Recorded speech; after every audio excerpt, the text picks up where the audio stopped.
Hello, Can Files viewers. This is Aiden Jonah, editor-in-chief of Can Files. I am here speaking with Jesus Rodriguez-Espinoza, founder and editor of Orinoco Tribune, and he's also a former Consul General at the Chicago Consulate. Is that correct? Yes, yes, yes. Okay, thank you very much. Jesus,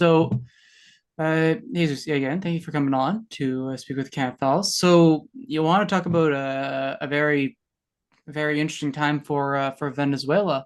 Um, and I mean, part of the reason why I initially started the talk was that I saw a National Post article in Canada, which is a right wing, let's be real here, rag, and it was complaining about supposed thawing of Canada-Venezuela relations.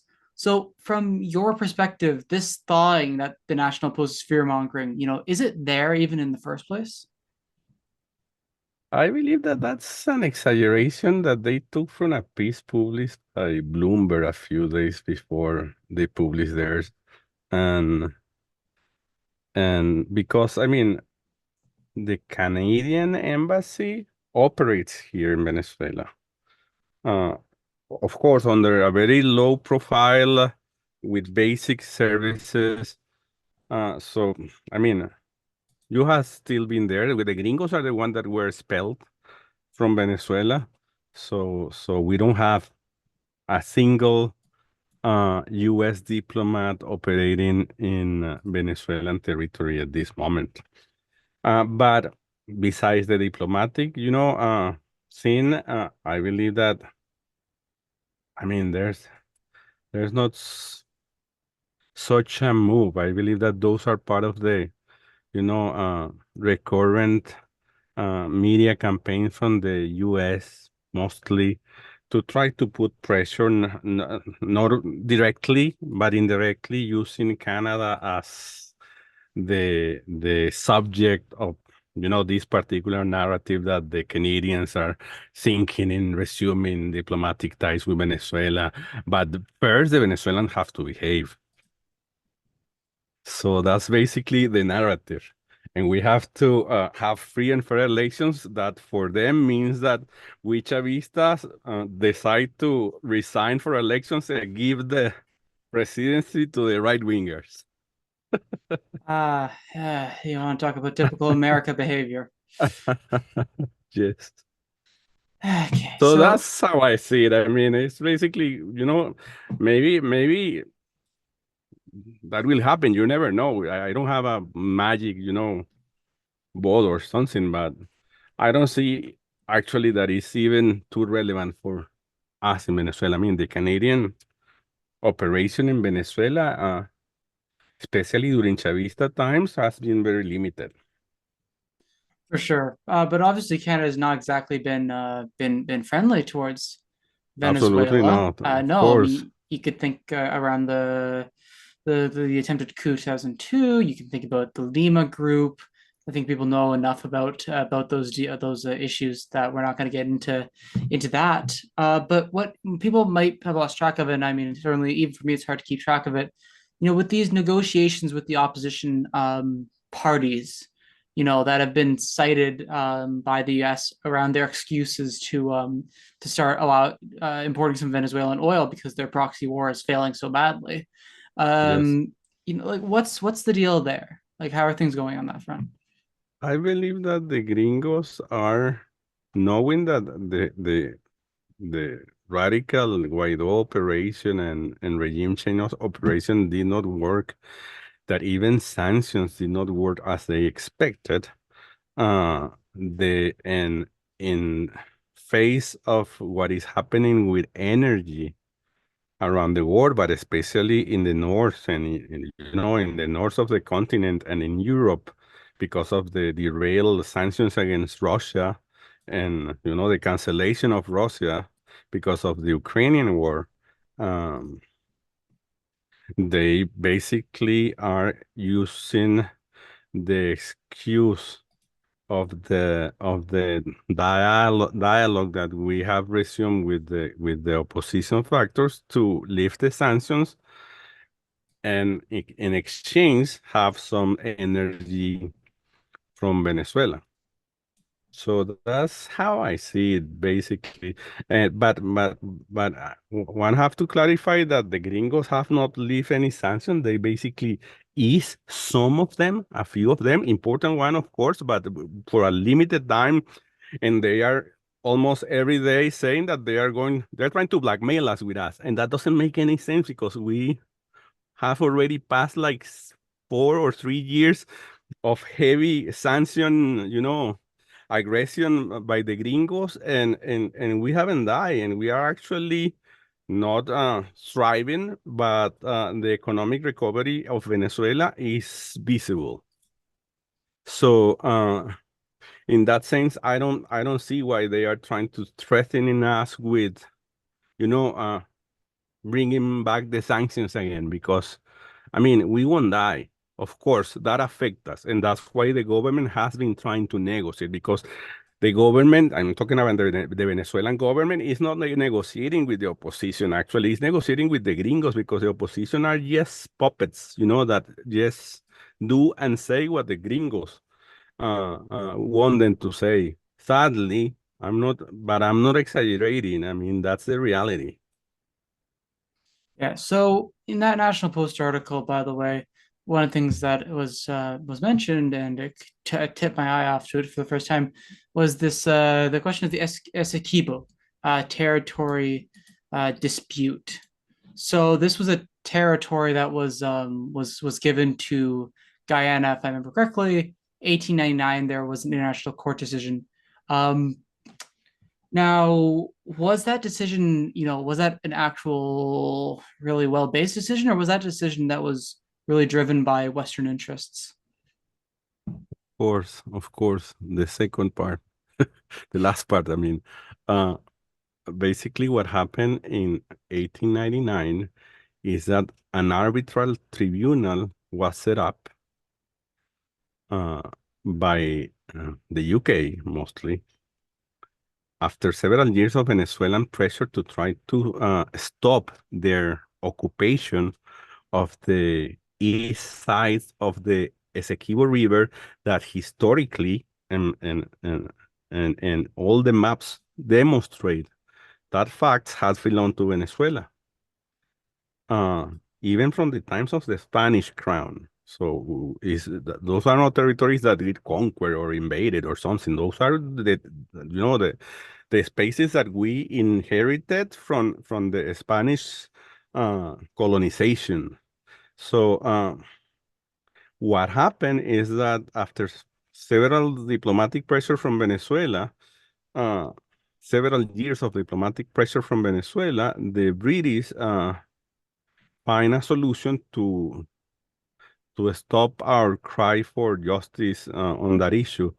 And because they saw us like uncivilized people of South America, they decided to construct an arbitral tribunal with two representatives of the UK, with one president, which was a Russian living in the UK for decades, that clearly represented the interests of the crown. And in the name of Venezuela, there were two gringo judges. Uh, so they supposedly were going to defend the interests of Venezuela. And what happened is that after a few months, the arbitral tribunal decided what we all know. I mean, that all the territory east of the Essequibo belonged to British Guyana, which was the name. I mean, Guyana as we know it today didn't exist then. And and the only concession that we got, because the British were already trying to get the delta of the Orinoco River, which is an important and strategic area of Venezuela, the only gain that we got from that, arbitral award was that the British accepted to retreat from those territories that were tiny, very small. I mean, they didn't have a big extension. So that's what happened. But in 1989, I believe that that was the year. I'm not pretty exactly. I don't remember exactly the day, but I believe it was 1949 that one of the lawyers that participated in the Paris 1899 award who died. And after his death, he left a will. And in his will, there was this memorandum that is called Mallet-Prévost Memorandum, where he basically explained that the whole Paris Arbitration Tribunal was a flaw, was a fabrication, how do you say, una puesta en escena, like, was fake. And that the only thing that happened there was the British imposed their interest, and in exchange of concessions with territories and areas of influence with the U.S. So after that, I mean, I have to say that after the 1899 Paris Award, Venezuela accepted the ruling, accepted that we lost the territory, but under the 1949 new developments, when Malepre was unveiled, all the tricky behavior of the UK and the US in Paris, Venezuela decided to initiate a campaign to reject the Paris Award, and that campaign ended up with the signing of the 1966 Geneva Agreement, where Guyana, the UK, and Venezuela signed an agreement to try to find a amicable and solution to the territorial dispute. And that represented the recognition of Guyana that something wrong happened in 1899. Because if you're a country and you sign the Geneva Agreement of 1966, you are recognizing that something wrong happened in 1899. But the Guyanese people are not talking about that at any moment, and you don't hear about that in mainstream media or anywhere. You just hear that the crazy Venezuelans are wanting to invade poor Guyana, and we are very bad imperialist people, which is a big lie. I mean, Venezuela don't have a tradition of conquering, of invading countries. We have never done that in our, history, in our Republican history. That have never happened. The only moment when Venezuela sent militaries abroad was during the Independence War, when Bolivar and Venezuelan fighters went to South America and liberated Colombia and Ecuador and Bolivia and Peru and Panama. Yes. So that's to put, the whole issue in historical context, which I believe is very important because you don't listen about that in mainstream media. No, I appreciate that, and that level of detail is much appreciated. I've seen one narrative which posits that this Venezuelan issue with the 1899 decision around the Essequibo was all about anti-communism, which I found sort of strange. It seemed like a blowing off the broader issue. Um, so, and what's interesting too is if you take a look at I saw there's a great thread by this Twitter individual. They call themselves Trappy Chan, but what they spoke about, what I saw was two things. And correct me if I'm getting this wrong here. You have oil deposits about 2015 are found in Guyana. All of a sudden, you have this major shift. US buys off politicians, ExxonMobil buys off politicians in Guyana. And what you have is throughout the years, you have repeated Venezuelan calls for direct dialogue, that they reject these international courts, which I mean, I can be very sympathetic to that. I mean, look at who gets targeted by the ICC, who gets targeted by the ICJ. You look at these, this arrest warrant, let's say, given out towards Putin, but Bush etc., isn't there, right? So I can sympathize. I can sympathize there already. Am I, you know, that kind of description, is that a fair way to put it anyways? I don't want to go too far on you. No, but I mean, you're right. I mean, Venezuela, but I mean, Venezuela have this stand against uh, international bodies or third bodies dealing with territorial dispute for decades, especially after the the Paris Arbitration Award. Uh, so it's not something even new that happened after Bush or Putin or I mean those are evidence. I mean those things are evidence of what you say, that those institutions are controlled by the U.S. mostly. But besides that, we have a history of decades, of generations of rejecting the the the involvement, the jurisdiction of international bodies and anything related to territorial dispute.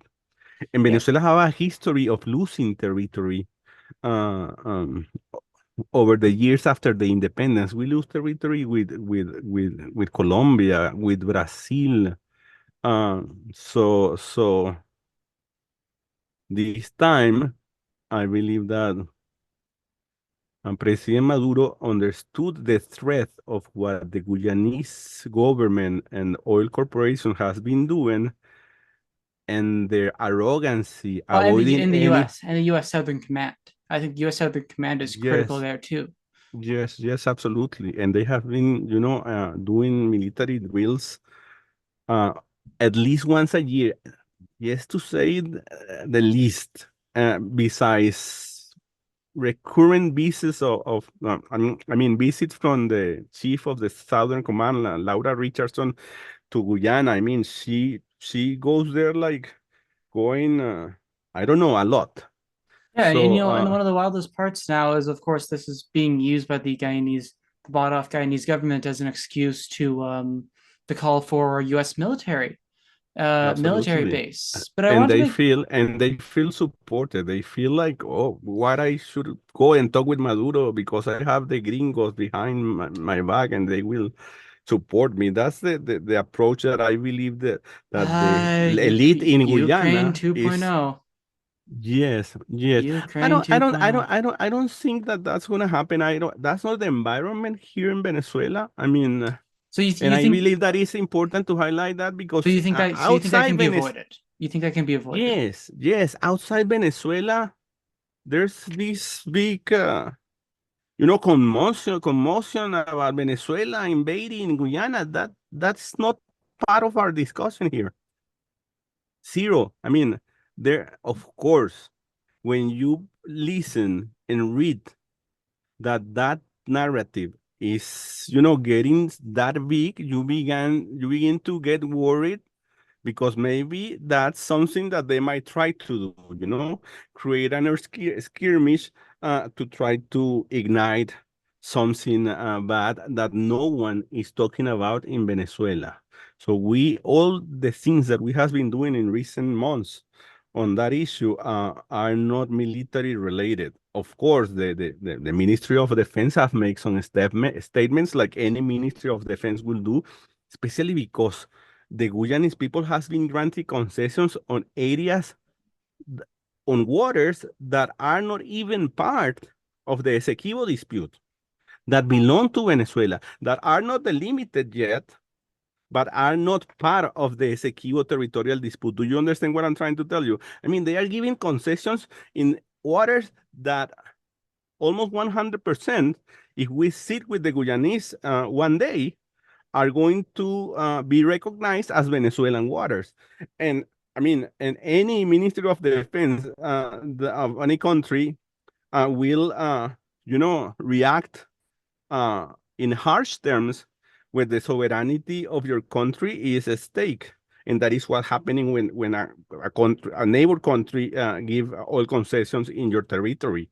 So, and besides those one or two statements that might be considered harsh but are not aggressive, uh, and a few military. deployments, but to build some airstrip near the border or to build some schools or something like that. Besides that, nothing have happened in the border between Venezuela and the Guyana, the Essequibo territory. Besides some fake videos that are running out there in Twitter or other social media showing some military running in the jungle, that's fake news. No, Yeah, there is zero military confrontations or even, skirmish with the Guyanese, army. yeah. I want to make one quick point just to expand on is a couple of things really to hammer home the diplomatic point. Uh, you know, 2018, 2021, 2023, September 2023, you have Venezuela repeatedly wanting just to have direct negotiations between the two countries. And President Maduro back in 2021 was saying that the Geneva Agreement stipulates the border dispute that needs to be settled by direct negotiations between the two countries. So when I mentioned Ukraine 2.0, part of the reason why I mentioned that is because with before Russia launched its SMO, there were years upon years upon years upon years of attempted diplomatic efforts, warnings about Ukraine and NATO, warnings about security threats that Russia was facing. And I'll give an keen example for the audience is of course that Melanie Joly, the Canadian foreign minister, they rejected the premise of even diplomacy between on the front to try to resolve Russia's security concerns. So this is Mhm. why I've brought it up once or twice is that there's a lot of Yeah, no, echoes that's and absolutely makes sense. I mean, it's possible, but of and course we obviously, will I think both of us should be very clear. We both do not want such a intervention absolutely. to need to actually have to occur. Yes, There's no joy in such a thing, to be clear. But absolutely, yes. so speaking of the this referendum, right? Just explain to people, walk people through, what were the three votes that were going down, and what does this mean, going forward? Uh, that's a good point because that takes me to another, mainstream trend that, I mean, that media trend that has been the gringo has been trying to impose after the referendum, which is that the referendum was not Biden. I mean, which is not true. I mean, the referendums in Venezuela are Biden. I mean, the government have to follow the decision that the Venezuelan people express with their vote. And I mean, what happened in the referendum? I mean, there were 5 questions. Um, I don't remember exactly. I have to read it, but I don't have it in front of them. But one of them uh, uh, uh, talks about rejecting the the 1989 Paris Award. That's the first one, I believe. The second one is if the Venezuelans agree in only respecting and recognizing the validity of the 1966 Geneva Agreement. That's another one. The other one is if Venezuelans recognize the jurisdiction of the International Court of Justice. That's the third one. The fourth one was I don't remember the fourth one, but the fifth one, which was the most controversial, asked the Venezuelans if they wanted the state, I mean the Venezuelan state, to create the Guayana Essequiba state and give national IDs to anyone in the Essequibo territory, Venezuelan national IDs, and deploy social programs for people living in our area. So that was the most controversial questions, and actually that's why some people are talking about Venezuela annexing the Essequibo territory, which is an exaggeration because what we are talking about here in Venezuela is that we are incorporating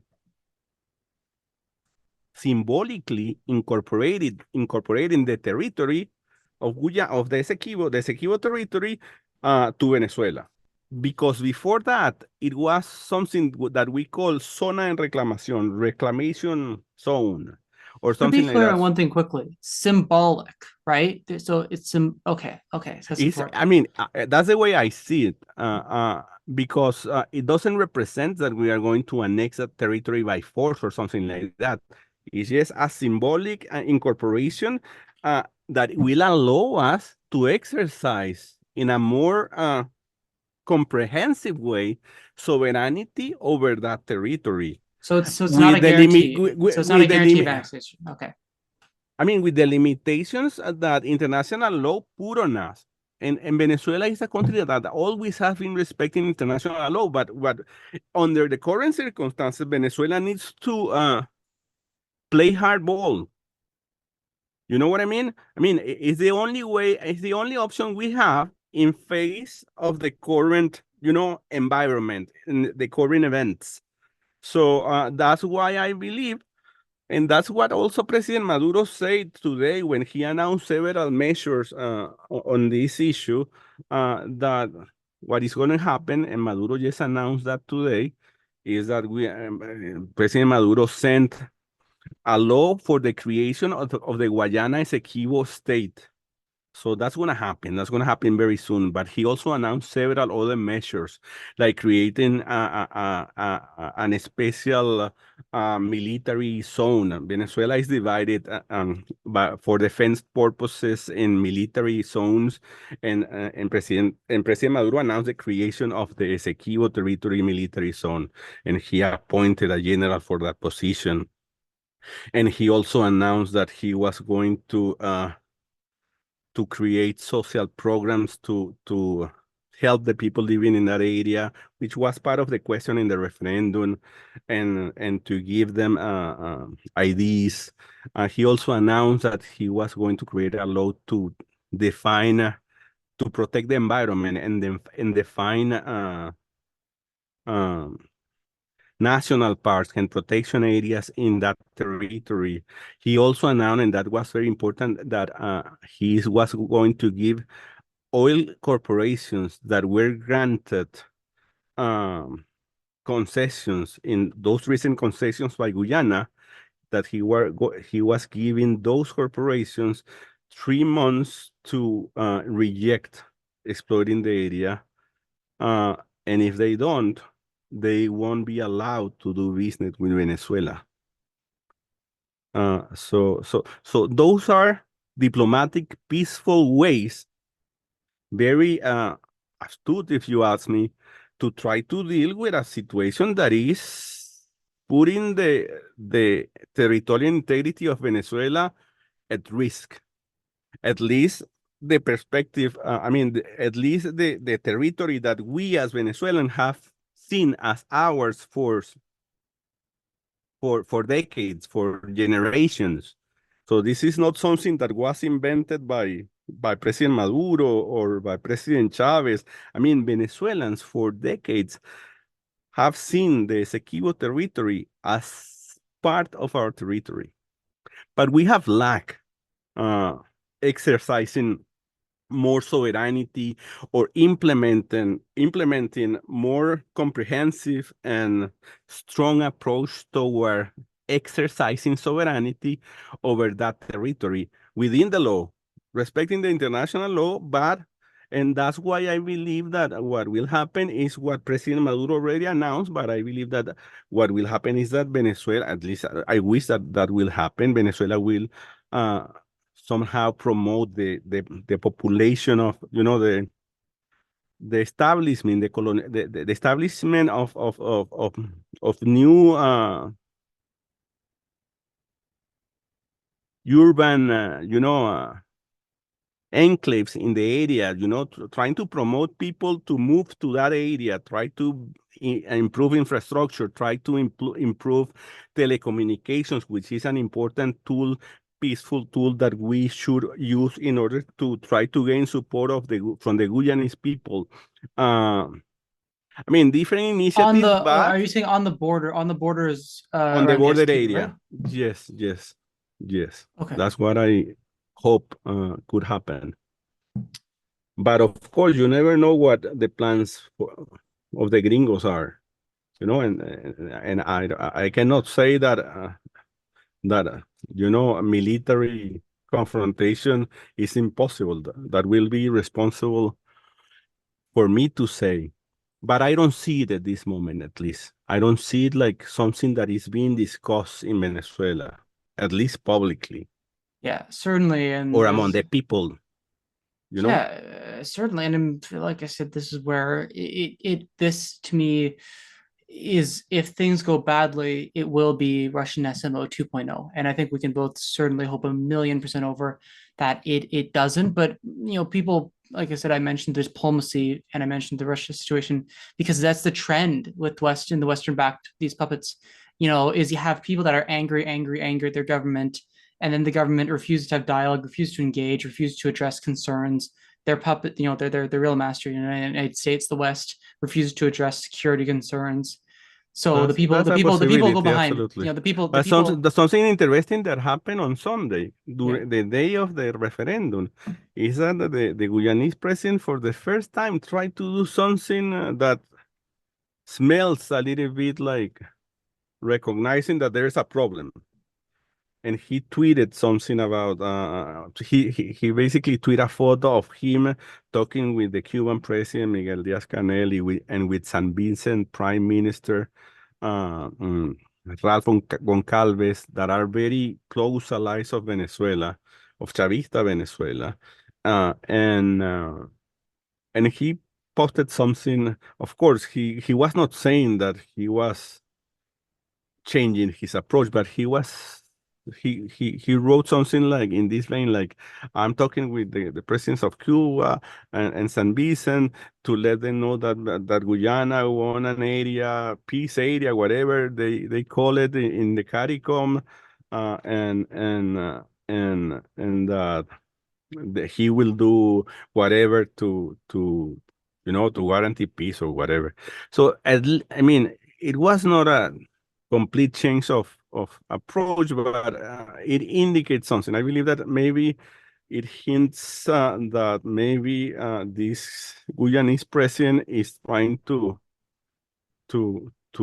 make a different approach, and that will be interesting. We have to wait because that just happened 2 days ago, so we have to wait to see what that conversation between Guyana and Cubans and Vincent might bring to Venezuela, to a possible diplomatic solution to the issue.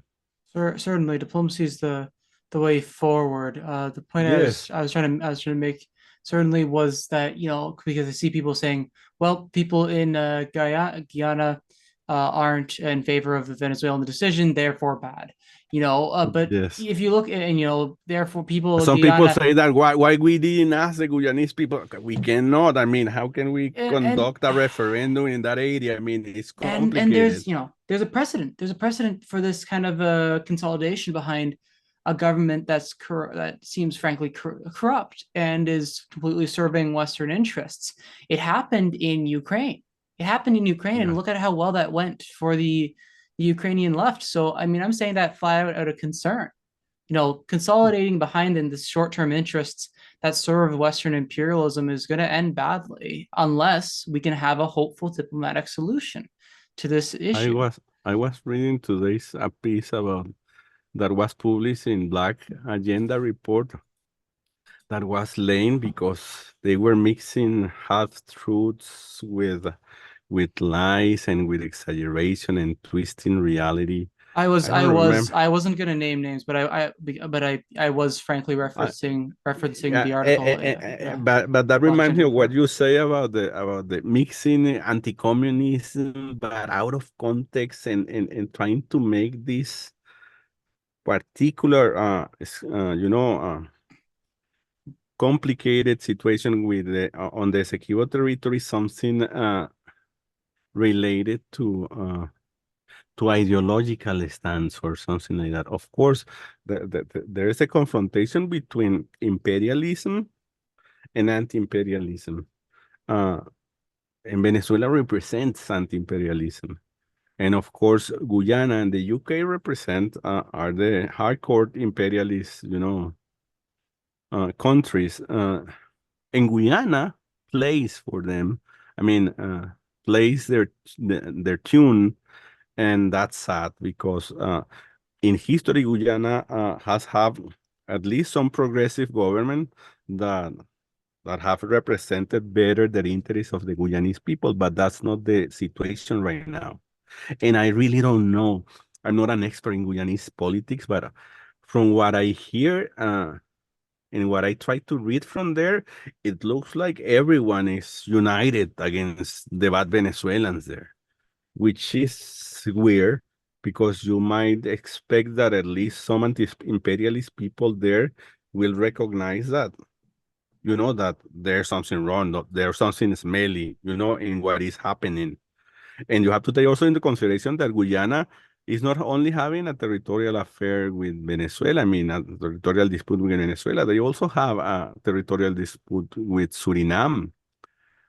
So Guyana have these, territorial issues, and not only Venezuela. I mean, and actually not Venezuela. I mean, we are not the bad. I mean, what I'm trying to say is that we are not the aggressors. In this current situation, Guyana is the one uh, that is that can be Guyana, considered well, the aggressor. like it's like the puppet. It's like the puppet, Of course. the Yes, puppet touching an individual. It's not yes, really the puppet that's hit. The inanimate puppet is not the one hitting you. It's the that's person true. controlling the puppet, right? Yes, yes. But anyway, you when you see the conflict in Ukraine, you also think about Zelensky. So it's complicated because you have one that plays the tune of the empire, and that is what happening in Guyana. And Guyana also was part of the Lima group that tried to isolate Venezuela a few years for several years.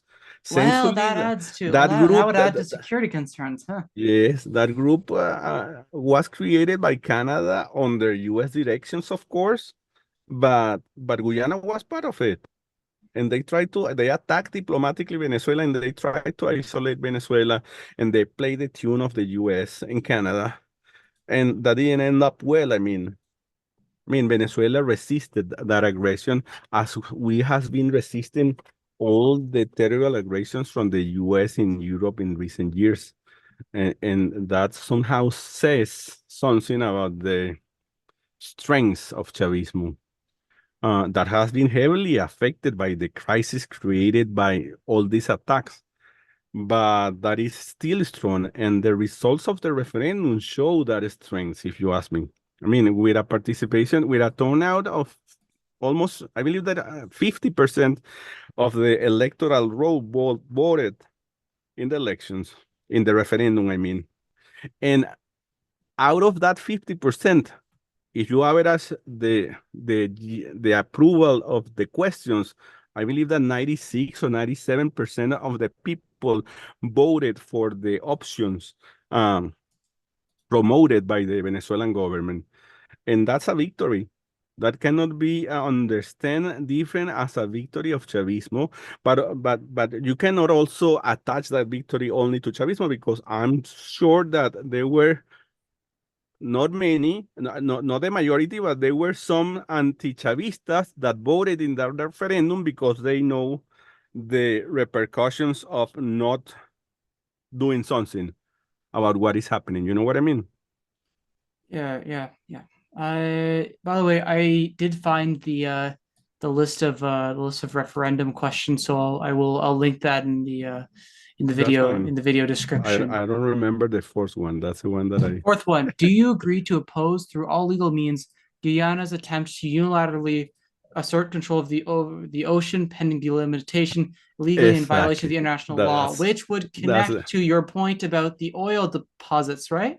the oil concessions that they have been granting on waters that, if delimited, will be Venezuelan waters, and that are not part of the Essequibo dispute. You know what I mean? They are out of the discussion. They are out of the Essequibo territorial claim of Venezuela. But of course, they are affected somehow because, I mean, we haven't been able to negotiate those things because we haven't been able to even sit with the Guyanese people to try to solve the whole issue. Yeah. Okay. Well, for now, I'm gonna leave it there because even any talk about how would Canada respond, etc. Right now, we're dealing with a lot of hypotheticals, so that's not a useful question right now. And That's true. typically this is a slightly out of character for the CAFLs in terms of the focus, but as I've made quite clear through this interview, I see the real risk of a Russian SMO 2.0 situation here. And so taking a bit of an exceptional step, and Jesus, you're a fantastic person to do that with. So thank Thank you. you. Thanks for speaking with the No, CAFLs. thank you for inviting us, compa, and I hope I respect a lot the work that you are doing in the Canada files, It, and I hope that you keep doing it. Thank you. And the respect is deeply, deeply mutual, Jesus, with Orinoco Tribune. So, Un abrazo, compa. okay. All right. Thanks, everyone. And thanks for watching CAFLs viewers.